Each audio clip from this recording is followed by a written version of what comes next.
تو یاد رکھو ہماری ایک تاریخ ہے، اور میں آپ حضرات سے کہنا چاہتا ہوں، علماء کرام سے کہنا چاہتا ہوں، ان فضلاء سے کہنا چاہتا ہوں کہ یہ آپ کی تاریخ ہے، کہ آپ کی پشت پر 300 سال کی تاریخ ہے کہ ہم نے اپنی آزادی اس پر سودا نہیں کرنا، اپنے دین پر ہم نے سودا نہیں کرنا۔ سب سے پرانی تاریخ آپ کی ہے۔ آپ کی سیاست اس بر صغیر کا آغاز ہے۔ آپ کی سیاست نے آزادی کا چراغ جلایا تھا، اور 1803 میں حضرت شاہ عبدالعزیز رحمہ اللہ نے انگریز حاکمیت کے خلاف جہاد کا فتویٰ دیا تھا۔ پاکستان بننے کے بعد بھی اگر تمہارے طور طریقے وہی ہیں، انگریز اور مغرب کی پیروی کا تمہارے اندر وہی زہر موجود ہے، تو پھر یاد رکھو کہ اس طرح کی حاکمیت کے خلاف جہاد لڑنے کے جراثیم ہمارے اندر بھی زندہ ہے۔ میرے محترم دوستو، ہماری کسی ذات سے لڑائی نہیں ہے۔ اگر ہمیں پچھلے حکمرانوں سے اختلاف تھا اور ان کے ساتھ جنگ تھی، تو آج کے حکمرانوں کو بھی ہم یہ پیغام دینا چاہتے ہیں کہ نظریات، عقائد، دین اسلام اور قیام پاکستان کے مقاصد پر ہم ہر حکمران کے ساتھ لڑائی لڑ سکتے ہیں، میدان میں نکل سکتے ہیں اور ان کے ساتھ جھگڑا کر سکتے ہیں۔ میرے محترم دوستو، یہ نظریات واضح ہیں۔ ہندوستان کا وفادار اگر انگریز کا مخالف ہے تو ہندوستان کا وفادار غدار کہلاتا تھا، اور ہندوستان کا غدار اگر انگریز کا وفادار ہے تو وہ آج بھی وفادار ہے۔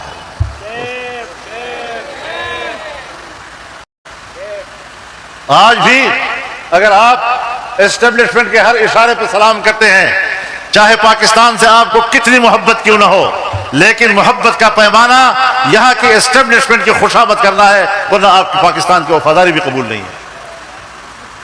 تو ہم بھی بتا دینا چاہتے ہیں کہ ہم اسٹیبلشمنٹ کو دشمن نہیں سمجھتے، بیوروکریسی کو دشمن نہیں سمجھتے، ہم آپ کو پاکستانی سمجھتے ہیں۔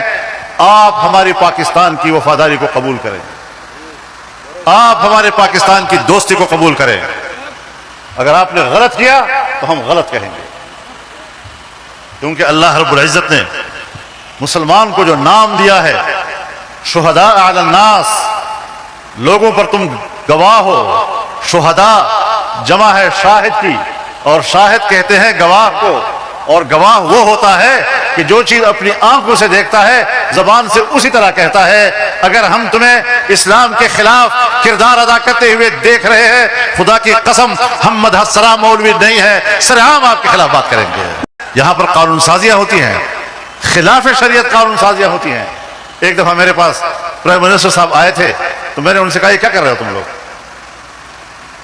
تمہیں اللہ پر ایمان ہے، تمہیں رسول اللہ صلی اللہ علیہ وسلم پر ایمان ہے، آپ کی ختم نبوت پر تمہیں ایمان ہے، تم اس کا اقرار کرتے ہو، پھر بھی آپ کو یہ خیال نہیں کہ اللہ تعالیٰ کیا کہہ رہا ہے آپ کے بارے میں۔ ما كان لمؤمن ولا مؤمنة اذا قضى الله ورسوله امرا ان يكون لهم الخيرة في امرهم۔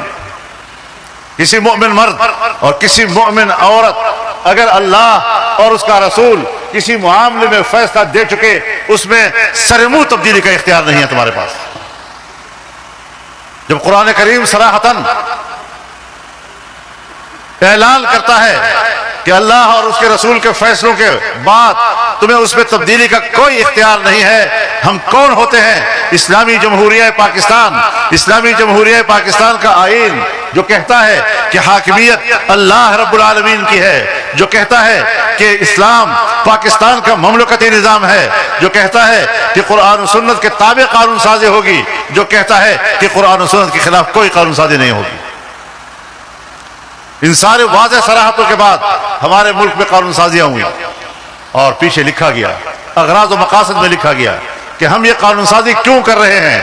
تو انہوں نے لکھا کہ اقوام متحدہ کی منشور کا تقاضا ہے کہ ہم یہ قانون سازی کریں۔ تم نے پاکستان کے آئین کا حلف اٹھایا ہے یا تم نے اقوام متحدہ کے منشور کا حلف اٹھایا ہے؟ آپ نے تو قرآن و سنت کا حلف اٹھایا ہے، آپ نے تو اقوام متحدہ کا حلف نہیں اٹھایا۔